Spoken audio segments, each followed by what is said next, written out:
नरक चतुर्दशी का दिन बहुत ही शुभ माना जाता है। इस दिन यम चतुर्थी व छोटी दीपावली के नाम से भी मनाया जाता है। इस दिन लोग भगवान कुबेर, देवी लक्ष्मी और भगवान धनयत्री और यमदेव जैसे मृत्यु के देवता माना जाता है उनकी पूजा करते हैं। हिंदू धर्म में इस दिन का अपना धार्मिक महत्व है। वहीं यह महत्वपूर्ण अवधि में यम का दीपक जलाने का भी विधान है, जो नरक चतुर्थी की शाम को किया जाता है। तो आइए जानते हैं इसकी विधि और ये कैसे होता है। आइए जानें इसके बारे में।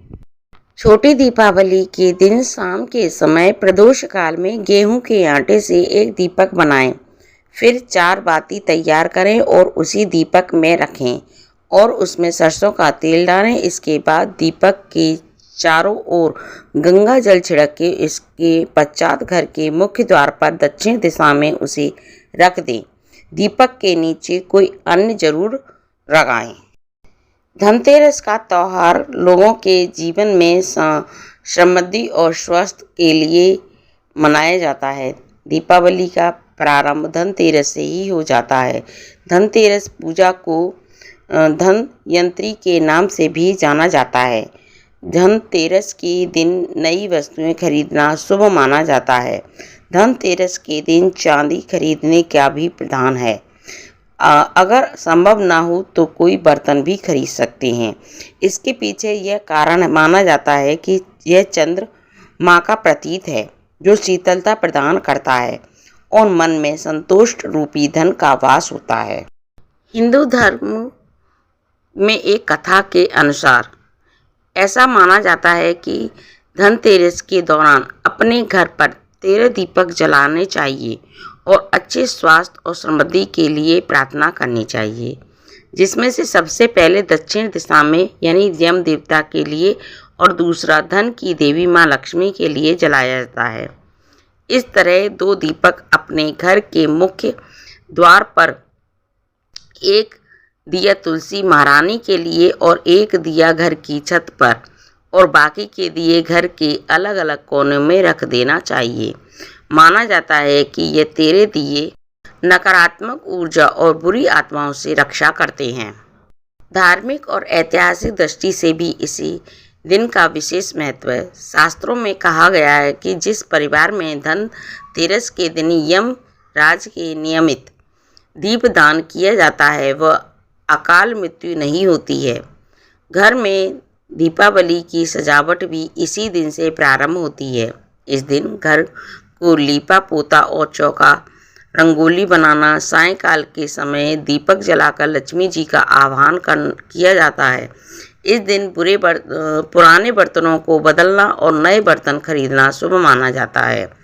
धनतेरस को चांदी के बर्तन खरीदने से तो अत्यधिक पुण्य का लाभ होता है।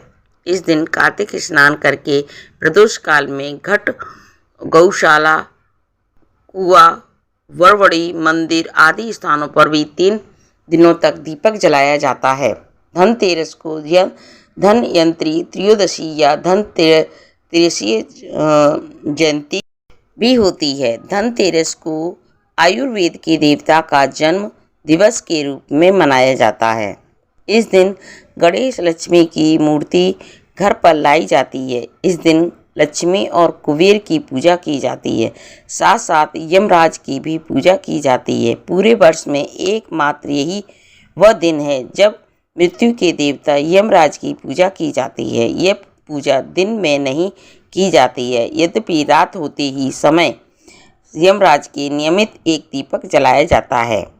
धनतेरस के दिन यम को प्रसन्न करने के लिए यमुना स्नान भी किया जाता है, अथवा यदि यमुना स्नान संभव ना हो तो स्नान करते समय यमुना जी का स्मरण मंत्र कर लेना चाहिए। ये भी यम को प्रसन्नता पहुँचती है। हिंदू धर्म में ऐसा माना जाता है कि यमराज और देवी यमुना दोनों ही सूर्य की संतान होने से आपस में भाई बहन हैं और दोनों में बड़ा प्रेम है।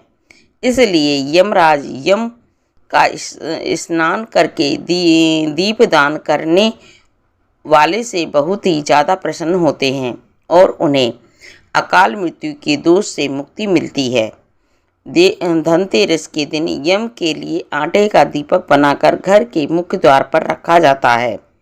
इस दीपक को दीपी अथवा यमराज का दीपक कहा जाता है। रात को घर की स्त्रियां दीपक में तेल डालकर नई रुई की बाती बनाकर 4 बाती जलाई जाती हैं। दीपक की बाती दक्षिण दिशा की ओर रखी जानी चाहिए। जल, रोली, फूल, चावल, गुड़, नवेद आदि सहित दीपक जलाकर स्त्री यम का पूजन करती हैं, क्योंकि यह दीपक मृत्यु के निमित्त देवता यमराज के निमित्त जलाया जाता है। अतः दीपक जलाते समय पूर्ण श्रद्धा से ही उन्हें नमन तो करें नहीं है, साथ ही यह भी प्रार्थना करें कि वे अपने परिवार पर दया दृष्टि बनाए रखें और किसी की अकाल मृत्यु न हो। धनतेरस की शाम को घर के बाहर मुख्य द्वार पर आंगन में दीपक जलाने की प्रथा भी है। धनतेरस को मृत्यु के देवता यमराज की पूजा करने के लिए संध्या के समय एक वेद पर रोली से स्वास्तिक बनाते हैं और स्वास्तिक पर एक दीपक जलाकर उसे प्रज्वलित करते हैं। उसी में एक छिद्र युक्त कौड़ी डाल देते हैं। अब इस दीपक के चारों ओर 3 बार गंगा जल छिड़कें। दीपक को रोली से तिलक करके अक्षत और मिठाई आदि चढ़ाते हैं। इसके बाद इसमें कुछ दक्षिणा आदि रख दिया जाता है, जिसे बाद में किसी ब्राह्मण को दे देते हैं। अब दीपक पर कुछ पुष्प अर्पित करें। इसके बाद हाथ जोड़कर दीपक को प्रणाम करें और परिवार के प्रत्येक सदस्य को तिलक लगाएं। अब इस दीपक को अपने मुख्य द्वार की दाहिनी ओर रख दिया जाता है। यह पूजा करने के बाद अंत में धनवंतरी पूजा करें। इस प्रथा के पीछे एक लोक कथा भी है। कथा के अनुसार किसी समय एक राजा थे जिनका नाम हेम था। देव कृपा से उन्हें पुत्र रत्न की प्राप्ति हुई। ज्योतिषियों ने जब बालक की कुंडली बनाई तो पता चला कि बालक का विवाह जिस दिन होगा उसके ठीक 4 दिन बाद उसकी मृत्यु को प्राप्त हो जाएगा। राजा इस बात को जानकर बड़े दुखी हुए और उन्होंने राजकुमार को ऐसी जगह पर भेज दिया जहां किसी स्त्री की परछाई भी ना पड़े।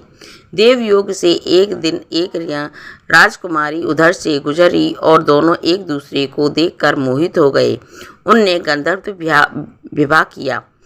विवाह के पश्चात विधि का विधान सामने आया और विवाह के 4 दिन बाद यमराज उस राजकुमार के प्राण लेने आ पहुँचे। जब यमराज राजकुमार के प्राण ले जा रहे थे, उसी वक्त उनकी नवविवाहित पत्नी का विलाप सुनकर उनका हृदय भी द्रवित हो उठा, परंतु विधि के अनुसार उन्हें अपना कार्य करना पड़ा। यमराज को जब यमदूत यह कह रहे थे तो उन्हें वक्त उनमें से एक ने यम देवता से विनती की कि हे यमराज, क्या कोई ऐसा उपाय नहीं है जिससे मनुष्य अकाल मृत्यु के लेख से मुक्त हो जाए। दूत के इस प्रकार अनुरोध करने से यम देवता बोले कि दूत, अकाल मृत्यु तो कर्म की गति है। इससे मुक्त का एक आसान तरीका मैं तुम्हें बताता हूँ, सो सुनो।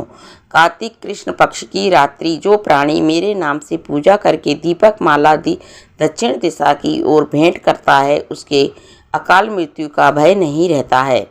यही कारण है कि लोग इस दिन घर से बाहर दक्षिण दिशा की ओर दीप जलाकर रखते हैं। क्योंकि यह समृद्धि का त्यौहार है, इसलिए लोग अपने घरों को भी साफ करते हैं, उन्हें एक नया रंग देते हैं और कई तरह से सजाते हैं। धनतेरस और हर किसी को समृद्धि और अच्छे स्वास्थ्य का एहसास कराता है। दीपावली धन से ज़्यादा स्वास्थ्य और पर्यावरण का अधिरक्त त्यौहार है। दीपावली एक ऐसा त्यौहार है जिसके अपने पर्यावरण निर्धारित अर्थ है। मौसम में बदलाव और दीप पर्व में घनिष्ठ संबंध है। इसे समझते हुए कृपया दीपावली पर पर्यावरण को नुकसान पहुंचाने वाली और अति गतिविधियों को न करें। तो ये थी धनतेरस के बारे में जानकारी। उम्मीद करती हूँ जानकारी आपको ज़रूर पसंद आई होगी। पसंद आई हो तो वीडियो को लाइक शेयर ज़रूर कर देना।